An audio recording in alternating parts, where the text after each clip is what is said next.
మన channel videos upload అవ్వగానే మీకు నోటిఫికేషన్ రావాలంటే మన ఛానల్ని సబ్స్క్రైబ్ చేసుకోండి.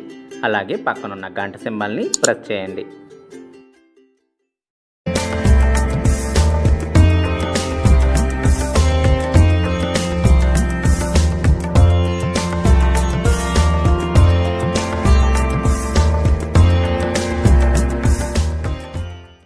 హాయ్ అండి, ఎలా ఉన్నారు? అందరూ బాగున్నారా?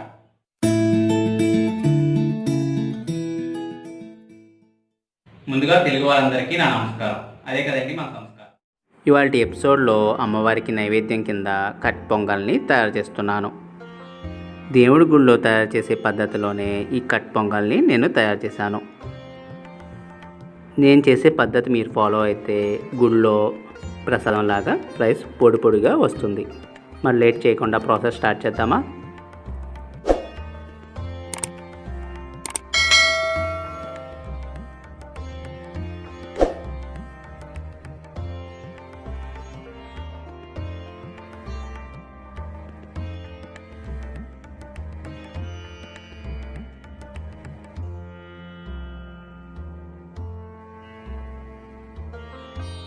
ముందుగా ఒక ప్యాన్ తీసుకుని ప్యాన్లో అరకప్పు పెసరపప్పును వేసుకోవాలి.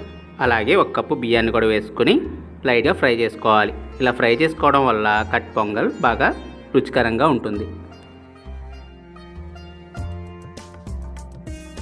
ఇక్కడ నేను ఒక కప్పు బియ్యానికి అరకప్పు పెసరపప్పుకి 3 కప్పుల నీళ్ళని తీసుకున్నాను. ఇలా తీసుకోవడం వల్ల రైస్ చక్కగా పొదునుగా వస్తుంది.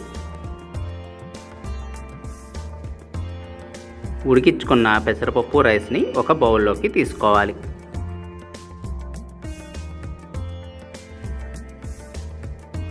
ముందుగా ఒక ప్యాన్ తీసుకుని ప్యాన్లో కొద్దిగా నెయ్యిని వేసుకోవాలి. ఒకసారి నెయ్యి వేడెక్కిన తర్వాత కొద్దిగా ఆవాలు, కొద్దిగా సాయిపప్పు, కొద్దిగా పచ్చెనగపప్పు, కొద్దిగా జీలకర్ర, అలాగే 4 పచ్చిమిరపకాయలు తీసుకుని చీల్చుకుని దీనిలోకి వేసుకోవాలి. 5-6 ఎండుమిరపకాయలను కూడా వేసుకోవాలి. కడిగిన కరివేపాకును వేసుకోవాలి. కొద్దిగా ఇంగువాని కూడా వేసుకోవాలి. అలాగే జీడిపప్పులను కూడా దీనిలోకి వేసుకుని బాగా కలుపుకోవాలి.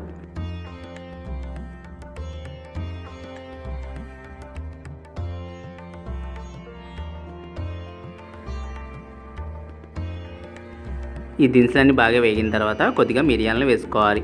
అలాగే మిరియాల పొడిని కూడా వేసుకోవాలి. ఈ మిరియాల పొడి వేసుకోవడం వల్ల కట్ పొంగల్ బాగా రుచికరంగా ఉంటుంది.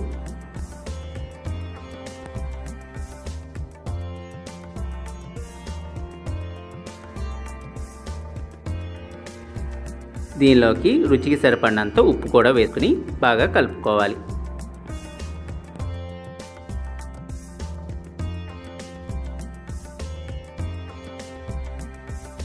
అలాగే మనం ముందుగా ఉడికించుకున్న పెసరపప్పు అన్నాన్ని దీనిలోకి వేసుకుని బాగా కలుపుకోవాలి.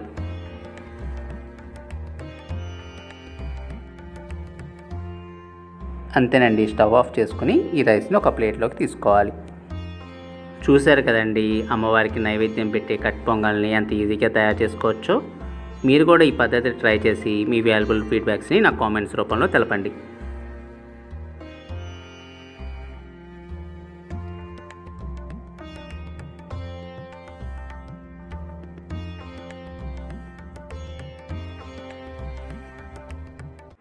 నెక్స్ట్ ఎపిసోడ్లో నేను అమ్మవారికి నైవేద్యం కింద పెసరపప్పుతో తయారు చేసుకునే పూర్ణం బూరెల్ని తయారు చేస్తున్నాను. మిస్ కాకుండా చూడండి. అలాగే మన వీడియోస్ అప్లోడ్ చేయగానే మీరు చూడాలంటే చెఫ్ శివ నాగ్ రెసిపీస్ని సబ్స్క్రైబ్ చేసుకోండి. అలాగే పక్కనున్న గంట సింబల్ని ప్రెస్ చేయండి.